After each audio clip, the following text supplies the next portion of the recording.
Oke, ketemu lagi teman-teman online, murid-muridku, para mahasiswa farmasi, SMK farmasi, dan SMK kesehatan pada umumnya. Kali ini kita akan membahas tentang penggolongan obat, khusus penggolongan obat berdasarkan penandaannya, gitu ya. Nanti akan disertai dengan contoh-contoh obatnya.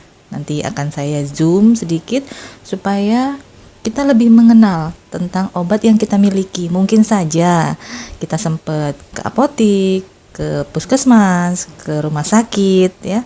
Kemudian mendapatkan obat. Mungkin kita langsung minum tanpa memperhatikan bahwa di dalam kemasan obat tersebut mencakup berbagai macam informasi yang minimal kita harus tahu tentang obat ini golongan apa sih gitu ya. Nah, jadi supaya apa? Untuk menghindari informasi yang salah. Misalnya, saya nggak bisa nih beli ini di apotik, katanya harus pakai resep. Nah, disitulah nanti akan kita pelajari kenapa kok obat ada yang boleh dibeli tanpa resep, ada yang tidak boleh. Oke, saksikan video ini sampai selesai ya. Jangan lupa like dan subscribe, kemudian komen kalau misalnya ada saran, masukan, dan kritik. Oke? Nah, jadi ini beberapa contoh penandaan ya. Jadi ada yang gambar daun, ada yang seperti bintang ya. Jadi yang untuk yang 3 pertama itu adalah tanda-tanda untuk jamu atau obat tradisional ya. Obat tradisional itu nanti dibagi lagi menjadi 3. Kemudian ada yang lingkaran hijau, ada yang lingkaran berwarna biru, ada yang lingkaran berwarna merah ya, dan ada tanda plus. Nah, itu kita akan bahas satu persatu dengan contoh-contoh obatnya. Oke? Yang pertama, saya akan tunjukkan contoh-contoh obat-obat yang dengan penandaan khusus ya. Yang pertama adalah obat golongan obat keras. Ditandai dengan dot atau lingkaran berwarna merah dengan tepi garis hitam dan ada huruf K di tengah, di mana huruf K tersebut menyentuh garis tepi dari lingkaran garis hitam itu tersebut ya. Untuk obat keras bertanda merah ini semua jenis antibiotik ya, antibiotik mau itu amoksisilin, tetrasiklin. Kemudian obat dalam bentuk injeksi itu juga termasuk golongan obat keras. Jadi obat keras ini adalah obat-obat yang harus dibeli dengan resep dokter. Mau itu generik, mau itu paten ya. Kalau generik antibiotik harus dibeli dengan resep, patennya atau brand name-nya harus dengan resep. Kemudian ada lagi obat golongan obat bebas terbatas ya.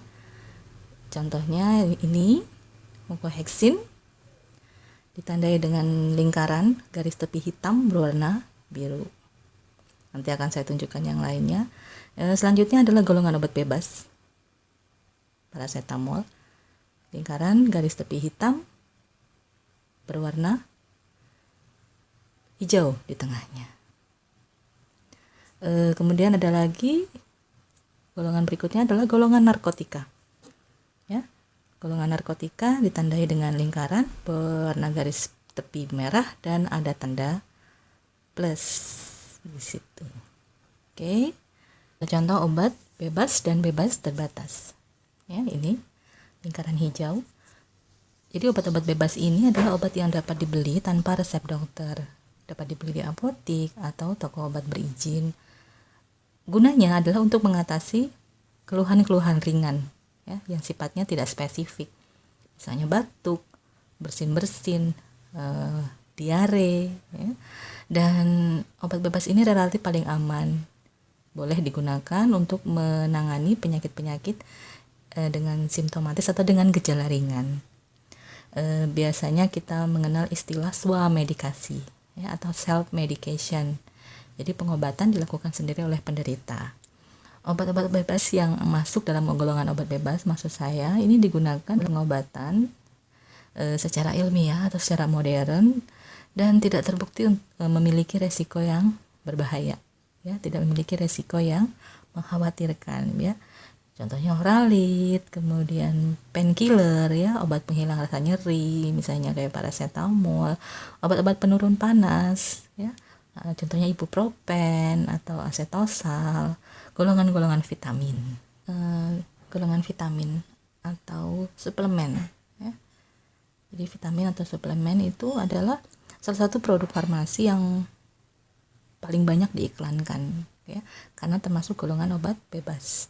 Ada juga yang menyebut sebagai golongan consumer good gitu ya. Biasanya berisi vitamin, mineral atau bahan-bahan lain yang tidak termasuk dalam kategori obat ya.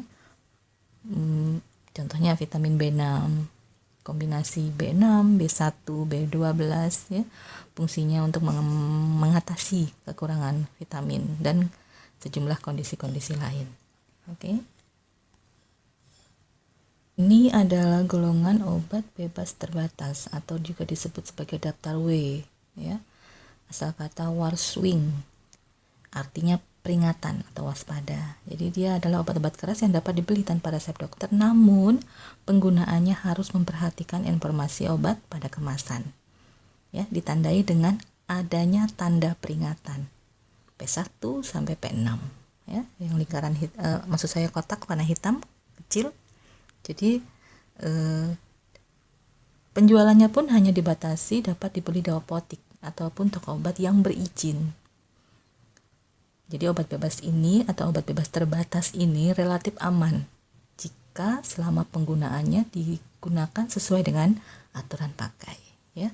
Nanti tentang P1, P2 sampai P6 akan kita bahas di video berikutnya ya.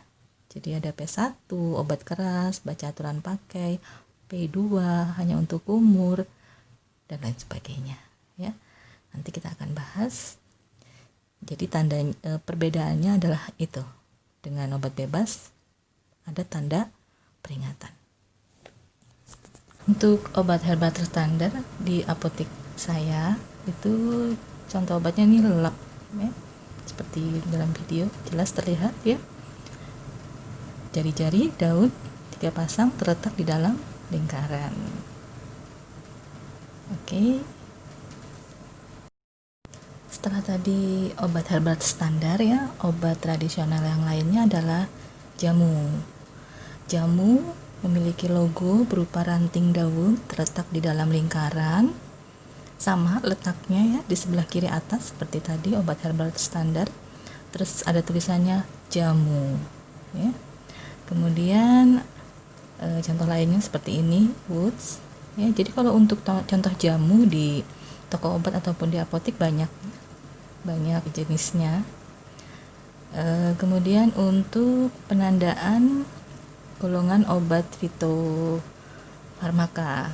Kalau fitofarmaka logonya berupa jari-jari daun yang berbentuk bintang, juga terletak di dalam lingkaran. Kemudian ada tulisan fitofarmaka. Jadi tulisan fitofarmaka itu harus jelas. Oke. Sekian dulu video kita hari ini, belajar mengenai penggolongan obat. Mudah-mudahan bermanfaat. Segera lihat obat-obat di rumah kita. Ini sekedar pengetahuan dan info tambahan bagi kita supaya lebih hati-hati di dalam menggunakan obat. Oke?